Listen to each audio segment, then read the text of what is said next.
Welcome to this Audacity tutorial for beginners. If you want to get started in voiceover, produce audiobooks or podcasts, or improve your audio with Audacity, this tutorial is for you. This is an extensive Audacity tutorial for beginners, so you should consume this tutorial in a particular way. Practice what you see in this video. Instead of watching the full video in one go, pause whenever you see a new concept. Then practice that concept and move forward in the video. If something looks complex, rewatch that part after a bit of practice. In the past few years, I have helped hundreds of my students succeed in voiceover and publishing audiobooks using the same method I show in this video. At first, we will learn how to record your voiceover in Audacity. Success in professional voiceover depends on recording quality, and there are a few things you must ensure. Recording in Audacity seems quite simple, but there is a catch. You can see a red record button here. If you press it, the recording starts, and you can see the audio waveform appear in the timeline. But that's not the correct way to record your voice in Audacity. You have to take care of certain things before you record. Because your final audio quality depends on your recording quality. You have to make sure you are capturing the best possible audio in your situation. There are several things you need to take care of. For example, you have to select the correct microphone, set the proper recording channel, and set the proper input level. It looks like quite a lot of things, but they are actually quite simple. Let's see those one by one. The first thing you need to do is make sure the correct device is selected for recording. You can do that from the Audio Setup button. If you go to Audio Setup, you'll see an option called Recording Device. In the recording device, you'll see a list of microphones connected to your computer. Not all the microphone names may make sense, but do not worry about that. Look for your microphone name on the list. Notice if there is a tick mark beside your microphone name. However, if you do not see your microphone on the list, you have to rescan audio devices. If Audacity is open first, and then you connect the microphone, Audacity won't detect it. If you rescan audio devices, Audacity will recognize all connected microphones. Then, from the recording device list, select your microphone. The tick mark beside the name denotes which microphone is currently selected. For example, in my case, you can see that Scarlett 2i2 USB is selected. Scarlett 2i2 is actually my audio interface. I have a Sennheiser E845 microphone connected through the Scarlett 2i2 audio interface. When an audio interface is used, Audacity or any software program will show the audio interface name. So, if I select Scarlett 2i2 USB, any microphone connected to that interface will be selected for recording. If you are using a different interface or using a USB mic, you will see a different name. You have to understand what name your microphone is showing on the list. Selecting a microphone is as simple as clicking the name on the list. For example, let's say I want to use the MacBook Pro microphone. If I click on it, it will be selected. I can now verify it by going to Audio Setup again, and we see the tick mark is beside the MacBook Pro microphone. That's how you select your microphone. I'll now switch back to Scarlett 2i2 USB, as that is the microphone I will be using for this recording. You should make a good habit of checking the selected microphone from the Audio Setup button before every recording session. Otherwise, it is a very common issue with recording in the wrong microphone. That would be quite frustrating if you were doing a serious or long recording. Because during recording, you can't see which microphone is currently selected for recording. There is a way to prevent such mistakes. Go to View, Toolbars, and enable Device Toolbar. Currently, there is no tick mark beside the device toolbar, which means it is not showing. Once you enable the device toolbar, a new toolbar appears where you can see the selected microphone in a drop-down list. After selecting the microphone, the next thing you need to do is set the recording channel. You can set the recording channel from the device toolbar or from the Audio Setup button. In the Audio Setup, you can find this in the drop-down menu under Recording Channels. My audio interface supports 2 channels, mono and stereo. Depending on your recording device, you can see either these options or only mono or more than 2 options. For voiceover, you should choose mono. Mono recording channel keeps things simple. You don't need to use stereo. Stereo recordings can make things more complicated, as they may cause audio to appear on only one side of your headphones if not set up properly. To avoid such issues, select the mono recording channel. If you are into audiobooks, this mono or stereo channel can become very important. The page you see now is from the ACX Audio Requirements. ACX is a platform where you can narrate audiobooks for Amazon or Audible. The main point is that your audio has to meet certain quality standards to be accepted in ACX. In these recommendations, you will see a specific guideline to choose mono or stereo. All the audio files of an audiobook have to be either mono or stereo, but cannot be both. As I said earlier, choosing the mono channel keeps things simple. In professional voiceover, you may get requirements to submit audio in mono or stereo. If you record in mono, you can easily convert to stereo if required. The bottom line is you should choose a mono recording channel. If you want to learn Audacity in detail, I have a special program called Audacity Bundle. Audacity Bundle is a set of courses, pre-built macros, and custom EQ. While the Audacity courses are better for learning, the macros make your job easier. You can process your audio with just a click with the macros. The custom EQ can bring the best result for your audio. Everyone's audio is different and needs a different EQ to enhance its full quality. In the Audacity Bundle, I will do that for you. I will also check your recording and give you important feedback on what is wrong and what should be fixed. If your purpose is professional voiceover, audiobook narration, podcasting, or content creation voiceover, the Audacity Bundle is an all-in-one solution. I will put the link in the description and in the pinned comment. Back to the tutorial. Now that we've selected the microphone and recording channel, the next step is to check your audio settings. Generally, you don't need to change anything here, but it's good practice to verify that your project sample rate and default sample format are correct. For example, the project sample rate should be 44.1 kHz, which is the default. A microphone captures an analog signal, but a computer needs digital data to store and play the audio. A project sample rate indicates how many samples of the analog signal are to be made during the digital conversion. You may say that the more samples, the better the audio would be, but that is not the case. If you set the sample rate too high, like 96,000 Hz, it will consume unnecessary disk space without giving you any benefit for voiceover work. Because our computer hardware may not be suited for the higher sample rate, or the difference is so insignificant in voiceover work that it is not noticeable. Don't change it unless you know what you're doing, or why you need a different sample rate other than 44.1 kHz.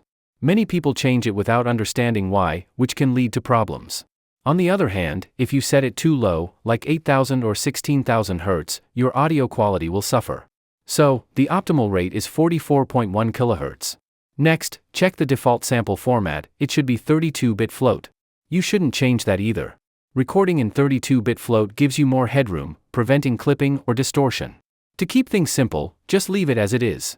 Though there is no need to change the default values, I discussed it for an important reason. As a beginner, you may struggle to get a clean audio at the beginning. You may search for the reason why you are not getting as good audio as others. Some tutorials may mislead you into thinking that the sample rate and format are the issue. However, that is not the case. If your audio is not of super quality, then there can be many reasons, like the microphone, recording technique, the recording room, etc. You should get professional quality audio with a sample rate of 44.1 kHz and a sample format of 32-bit float. You only need to check once that your sample format and rate are okay. It will remain in these settings unless you deliberately change it.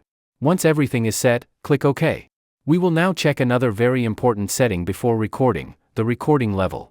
You'll see two meters here. The top one is the record meter, and the bottom one is the playback meter. If you click on the microphone icon and enable silent monitoring, you'll see a green bar moving. That's your current recording level. You can drag these meters to make them bigger. A bigger meter allows you to see more details of the level your audio is hitting. While you are talking into the microphone, the levels should be between -18 dB and -6 dB. If your audio levels are in that range, that means you are getting good enough audio signals, and it is easy to process later. If your audio gets into the red region, there is a chance of distortion or clipping. Notice the maximum level on this meter is 0. If your level is more than 0 dB, you cannot see it, but your audio will be clipped or distorted. The most important factor here is your distance from the microphone. During recording, the distance from your mouth to the mic should be 4 to 8 inches. If you are too close, then it will have a proximity effect, resulting in plosives, excessive mouth noise, and bass-heavy sound. Being too far away will result in thin audio full of sound reflections. So to get the best quality recording, you should be at a proper distance from the mic, and the level should be between -18 and -6. If you are at a proper distance from the mic, but failing to reach the levels or recording in the red zone, the gain knob on your microphone or audio interface needs adjustment. You may need to increase or decrease the gain depending on the situation. The last item in the pre-recording checklist is the playback device. It is the last drop-down in the device toolbar. The playback device is not important during recording unless you are using live monitoring. Live monitoring means hearing the audio live during recording. I do not recommend live monitoring for voiceover or audiobook recording. However, if you are in a situation where live monitoring can help, you can enable it from the transport menu. In the transport menu, you will find transport options, and then enable audible input monitoring. If that's turned on, your voice will play back through your selected playback device while recording. Some people like to hear themselves live during recording, and this is the option to enable that. We're not using live monitoring here, but now you know where to find it. Everything is set, so let's start recording. Click on the red record button, and you'll see the waveform appear as you speak. Understanding this waveform is important for audio editing and processing. We will see later how to edit and process this audio. Once you've finished recording, click on the stop icon. Now you can see the waveform, and this is the timeline. You can select any part of the waveform, delete unwanted sections, or edit as needed. It is just like editing text. The waveform is a visual representation of your audio. Now that you've recorded something, you might want to save or export it. Note that this isn't yet an audio file. We can either save it as an Audacity project, export as an audio file, or do both. Let's see how to save as a project. If you go to File, Save Project, you can choose to save project. You'll see options to save it either to the cloud or your computer. I do not recommend using the cloud option as it will be on the internet, and you will have less control. Choose to save on your computer. If you do not want to see these options, and always save on your computer, you can check the Remember My Choice option. I will choose to save to computer. I have to choose a location where I want to save this project. Once saved in a location, I can reopen this project at any later time and start working from where I left off. I will choose the folder Audacity projects on my desktop. I have to give the project a name. I will name it Demo Project YouTube. After naming it, click Save. The project is now saved. If I visit the folder where I saved it, I can see it. I am using a Mac. If you are using Windows, the look of the folder will be a bit different, but you know how to navigate on your computer. Please note that this is an Audacity project, not an audio file. If I double-click this file, it will open in Audacity. To demonstrate it, I will close the current Audacity window. I will go back to the folder and double-click the Audacity project. You can see it is now opened in Audacity, exactly as I saved it. Please note that Audacity does not have an autosave feature. So every time you open a project, it will open from the last saved state. The Audacity project we saved can only be opened in Audacity. If you need to send the audio file that you recorded, you need to export it as an MP3 or WAV. To do that, go to File, Export Audio. You have to give the file a name. The default is the project name, and if I want to change it, I can, or keep it as it is. Then you have to choose a location where you want to export this audio file. The process of choosing the location is the same as I just did for saving project. I will choose the training folder. You have to choose a format for the file. The most popular are MP3 and WAV. I recommend using WAV while you're still working on the audio, as it's lossless and uncompressed, meaning the audio quality stays the same. Once you're finished and ready to upload, you can export as MP3. Click Export, and now if you check your training folder, you'll see the exported WAV file. We just completed a full circle of recording audio, and getting an audio file from it. However, the main purpose of using software like Audacity is to enhance the recording through various audio effects. You can see all the effects available in Audacity from the Effect menu. It may seem a lot, but once you understand a few of these, things become easier. I will show you in a moment how to apply some of the important effects. There are two groups of effects in this menu. The top effects are built-in effects in Audacity. If you install Audacity, you will see these effects. These effects are grouped by the purpose they serve. For example, the effects in volume and compression are used when you need to increase or decrease the loudness. When you need to remove noise, you have to use effects for noise reduction. We will explore the commonly used effects. There is another group of effects down here. These are third-party effects that have to be installed outside Audacity. There are many cases where third-party effects perform better than built-in effects. Sometimes, third-party effects offer a solution that the built-in effects lack. We will see all those things eventually in this tutorial.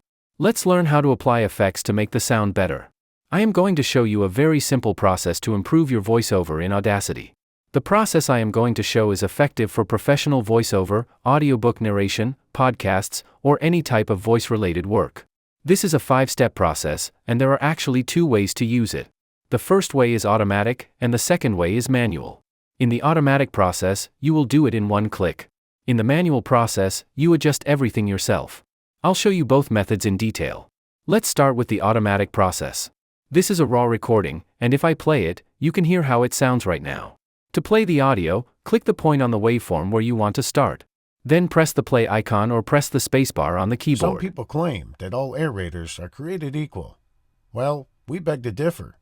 Ranch works past. As you heard, the raw recording volume seems quite low, which is normal for a raw recording. The raw recording followed the best practices of recording. However, some processing still needs to be done for the final audio. I will do that using a one-click method. I'll process this recording with just one click. I'll double-click to select the audio, then go to the Tools menu. I will go to Apply Macro, and you will see lots of macros here. These macros are basically a collection of audio effects. If I select one, all the audio effects inside that macro will be applied to this recording. However, in your Audacity, you will not see this many macros. I will tell you in a moment where you can get these macros. I will choose the Clear Vocal macro. This clear macro makes the audio clear and crisp to listen to. I will select it, and the macro will be applied. The audio improves instantly with just one click. You could see the waveform grow in height after applying the macro. An increase in height means the audio has become louder. Let's listen to the audio and see how much it has improved. Some people claim that all aerators are created equal. Well, we beg to differ. Ranchworks pasture aerators are engineered with forward. You can see that with just one click, I've improved the audio a lot. It's not only about increasing the volume. The macro also adjusts the loudness balance and tone. You can either build your own macros or use the ones I've already created.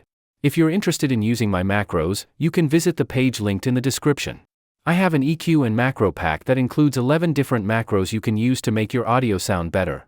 You can also check out the Audacity bundle, which includes these macros, several Audacity courses, and personal feedback from me through the lessons.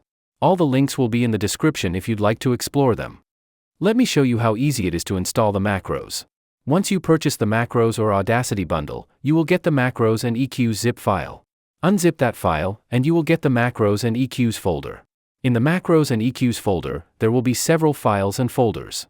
You will see an installation guide in the installation guide PDF. I am covering every detail of the installation process here, but if you need to see the instructions again, you can check from this PDF guide. There is a folder that contains all the macros for versions older than 3.5.1. These macros have been successfully helping people to improve their audio for the last 5 years. With different Audacity updates, I kept it updated with the recent version. It is more likely that you are using Audacity version 3.6 or 3.7. If you are using the latest 3.7 version of Audacity, you have the macros in this folder. However, you do not have to install it directly from this folder here. You have to install these macros from Audacity, and I am going to show you how to do that. Once you have downloaded the zip file and unzipped it, go to Audacity. In Audacity, go to Tools menu, and then Macro Manager. You have to import the macros one by one from the Macro Manager. Click on the Import button, and you have to go to the directory where the macros are. You know where you have kept the macros on your computer. I have the macros in this location, so I will go here. As I said, for the recent Audacity 3.7.5, the macros are in this folder. I will go to the folder, and select a macro that I want to install. The first macro I will install is the Clear Vocal. Please note that there is no way to install all the macros at once, so you have to install one at a time. I have the Clear Vocal selected, and I will click Open. The macro has been successfully installed. In the Macro Manager, you will see the installed macros on the left side. This way, you can install all the macros. I can now use the macro in Audacity. Every time I need to use the Clear Vocal macro, I will go to Tools and Apply Macro. You can see the Clear Vocal macro here, and all the macros I have installed. As I told you, you can get either only the macros or you can get the Audacity bundle that includes all the macros. Now, let's get back to Audacity and see how to improve the sound manually. This is the original recording, and we'll follow a 5-step process. For each step, I will explain why we are doing that step, and how to execute it. Step 1 is to normalize the audio. Normalization means setting the peak level of your audio. We will see in a moment what the peak means, and how it affects your audio. To normalize, select your track by double-clicking inside it, and go to the Effect menu. Then Volume and Compression, Normalize. You can see the configuration window for the Normalize effect. Every effect has its own set of configurations. Some of the parameters need to be configured, and some of the default values are okay. I will get to the default settings of Normalize from the Presets and Settings. From Factory Presets, select Default, and you will see the default configurations of Normalize. We do not need to worry about the first and third checkboxes. They can be as it is. The first checkbox is about removing the DC offset. Modern recording equipment usually does not have issues with DC offset. However, keeping it on does no harm, so we will keep it checked. The third checkbox is about stereo channels. We recorded the audio in mono, so we are not concerned about that either. Even if we have recorded in a stereo channel, we will not need independent normalization of channels most of the time. As I said before, we are mainly interested in setting the peak level for normalize. The peak means the highest loudness point of a recording.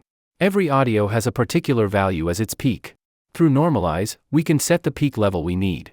In the default settings, you can see that the peak amplitude is set at -1 dB. We'll change it to -3 dB. You may ask, why we would set it to -3 dB. There is a reason to set it to -3 dB, and it is important to understand the reason. All our next processing depends on this. The page you are seeing now is the ACX audio requirements. ACX audio requirements are the standards for publishing audiobooks. If you wish to publish an audiobook on sites like Audible, your audio has to follow these standards. However, if voiceover or professional quality audio is your goal, you can also follow the ACX standards. Audio that fully meets the ACX requirements is also accepted on other platforms. If you can follow all the requirements from ACX, your audio will sound clean, professional, and will be good enough for professional voiceover, audiobooks, podcasts, and content creation. The peak level requirement of ACX is that it should be below -3 dB. That is why we want to set the peak as -3 dB through normalize. Let's get back to Audacity. You now know why we have to set -3 as the peak value in normalize settings, but how it will affect our audio. Once you change the peak through normalize, the volume of the audio will increase or decrease. So you can think of normalize as a volume control knob. When you adjust a volume control knob, it affects all the audio at the same level of increase or decrease. We can understand that even before we apply the normalize effect. Let's try to understand that first, and then we will apply the normalize effect. How normalization affects the audio is a fundamental audio concept. Your audio editing skill depends on how well you understand the normalize effect. There is an external tool in Audacity called ACX Check. I will use it, but you may not have this tool. I will put a link to a description of where this ACX Check tool can be downloaded and installed. I will show you how to install this ACX Check just after showing the application of normalize effect. The ACX Check shows 3 technical measurements of the audio. For now, we are interested in the peak level. But please keep in mind, these 3 values are tied in a linear fashion. That means if I increase the value of one thing, the value of others will also increase. If I increase the peak, the RMS and noise floor will also increase. This linear connection among these 3 values is important to understand. The current peak level of this audio is -12.78 dB. The required peak level is -3 according to the ACX audio requirements. That means the peak level of this audio is lower than what is required. If we set the peak level to -3, the level will increase. Please note that all the audio levels we are talking about are of negative value. That's why -3 is more than -12. In this meter, the right you go, the more the volume. From all these analyses, we now know that the volume level will increase if we adjust the peak to -3 dB for this audio. Because the current peak level is around -12, and we will set the new peak to -3 dB. That is a 9 dB increase in the volume. Please note that this will not happen for every recording. It always depends on what the current peak level is, and what the new peak level we are setting through normalize. The main point is to set the peak level at -3, so that the later processing becomes easier. Now, I'll go back to normalize effect, and finally apply -3 dB peak. All these discussions around normalization are important to proceed further. If you do not understand everything now, no worries.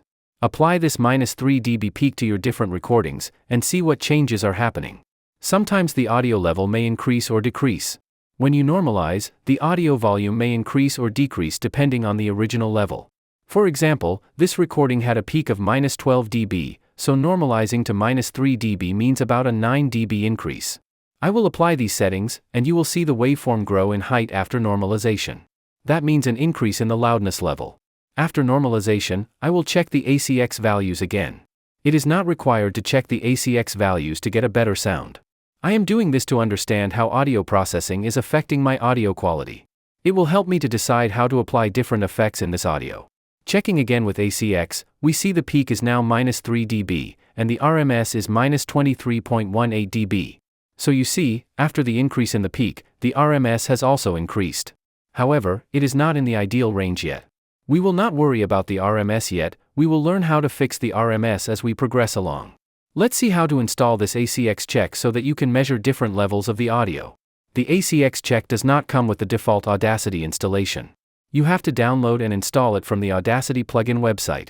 This is the Audacity plugin website, and I will give this link in the description. You can see the acxcheck.ny file can be downloaded from here. .ny means it is a Nyquist plugin. Audacity supports many different types of plugins, and Nyquist is one of them. When we explore third-party plugins, we will know more about different plugin types. You can check the details to see the features and limitations of the plugin. You may not understand everything about it, but it is a good practice to be familiar with technical terms. To download the file, click on the download. The download will start, and choose a location to save the file. I will save it to the downloads folder. I downloaded it previously, and I will replace it. After the download is complete, go to Audacity. From the Tools menu, choose the Nyquist plugin installer. Different types of plugins have different ways to install, and Nyquist plugins are the easiest to install. Browse to the location where you downloaded the file and open it. I have saved it to the Downloads folder, and I will browse to that location. We can see the acx.ny here. I will select and open. I already have it installed, so it is not allowing me to install it again. You will not see this error message, and it will be successfully installed on your machine. After installing it, you will see the ACX check in the Analyze menu. However, if the ACX check does not appear on your Audacity after installing it, you have to do several things. First, check the Plugin Manager under the Analyze menu. The ACX check should be listed here, and it should be enabled.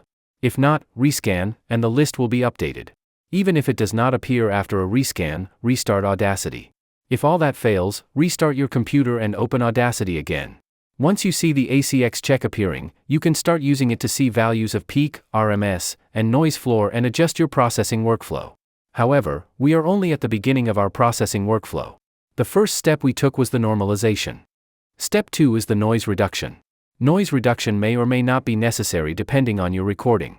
This audio isn't very noisy, as you can see the ACX shows the noise floor is passing. However, this isn't the case most of the time. After normalization, you will see that your audio is failing on the noise floor. The audio sample I am working with is from a professional voiceover artist, and he has a very good room setup. We may not have such a proper setup, so let's explore how to reduce background noise. If your recording has a loud hiss or constant background sound, you'll definitely need noise reduction. Please note that only constant hissing noise or white background noise can be reduced using Audacity's noise reduction. If you have irregular noise like dog barking, car honks, or other people talking nearby, Audacity's noise reduction will not reduce that. Audacity's noise reduction is a two-step process. On the first step, you have to give Audacity a noise sample. Based on that sample, Audacity will know what the noise sounds like, and remove that kind of noise. To give this noise sample, select a part of the audio that only has background noise, no speaking, and go to Effect, Noise Removal and Repair, Noise Reduction. Though I have selected the noise sample from the beginning, you can select a noise sample from anywhere in the audio as long as that is the noise you are trying to remove. For step 1, you have to click Get Noise Profile. This tells Audacity what your noise sounds like. After giving the noise sample to Audacity, you have to select the audio from where you want to reduce the noise. For us, it would be the whole track, and I will select everything by double-clicking. Go to the noise reduction effect again. This time we will configure the noise reduction settings. You'll see 3 main settings. Noise reduction, dB, that is how much noise to remove. Sensitivity, that is how aggressively Audacity detects noise. Frequency smoothing bands, helps fill small gaps left after noise reduction. Let's explore each setting in detail, starting with sensitivity. The higher the sensitivity, the aggressive Audacity will be in reducing noise. While that may look like a good choice on the surface, that is actually not the case. The more aggressive you set the sensitivity, the harsher the audio will be after noise reduction. Noise reduction introduces harshness, and makes the audio thinner. So the sensitivity should be good enough to detect the noise, but not too much. A sensitivity of 6 works well for voiceover. For frequency smoothing bands, you should use 6. As I said earlier, noise reduction introduces a gap in audio data that makes the sound harsh. Frequency smoothing bands try to remove that gap, so that the audio does not feel thin. For voice recordings, a setting of 6 works well for all 3, 6 dB noise reduction, sensitivity 6, and smoothing 6. However, in some cases, the amount of noise reduction needed is more than 6. You can calculate the amount from the current noise floor. You have to calculate how much noise reduction is needed to reach -60 dB. For example, if your current noise floor is -50 dB, you will need a 10 dB reduction to reach -60 dB. Whatever the case, the noise reduction amount should not be more than 12 dB. That will introduce noticeable harshness in the audio. Sometimes people listen to their audio through a laptop speaker, so the harshness goes unnoticed. But if you listen to it through good headphones, you will notice the audio sounds thin after too much noise reduction. For this example, I will set it to 12 dB. If you need more than 12 dB noise reduction to reach -60 dB in noise floor in the ACX check, your recording setup is not right. I'll apply the effect and check with ACX values. Please note that Audacity's noise reduction has limited capability. For better noise reduction, you have to use a third-party plugin. As this is a beginner-friendly Audacity tutorial, I will keep the scope limited to Audacity. You can see the noise floor has now dropped from around -60 dB to -72 dB. Now we've done 2 steps, normalize and noise reduction. Step 3 is EQ, equalization.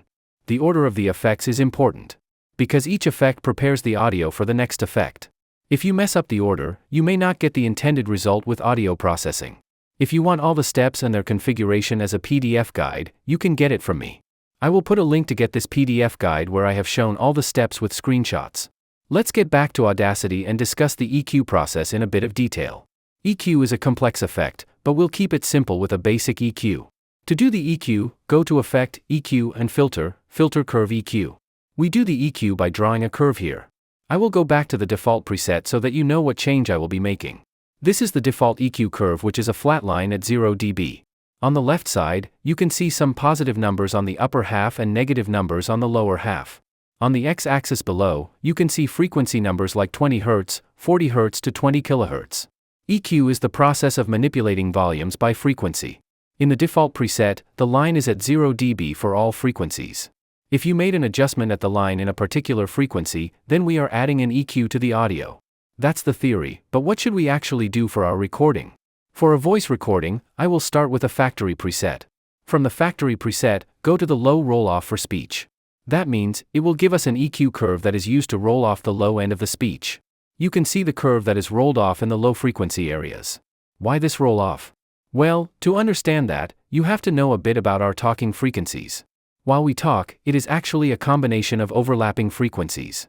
The lowest frequency is called the fundamental frequency. If you search the internet for fundamental frequency, you will see that it starts from 80 Hz for men and around 130 Hz for women.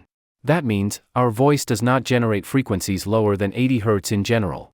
So if we take out the lower frequencies from our recording, it will not take anything from our voice. However, there can be some noise in the low frequency areas. A low roll-off can take down such noise if there is any. This roll-off has been started from 100 Hz. I will drag the dots so that the roll begins from 80 Hz. If you click on these lines, such dots appear. I am cutting off frequency below 80 Hz, which is also called a high-pass filter. This removes low-frequency noise, like hum or vibration, that doesn't exist in human speech.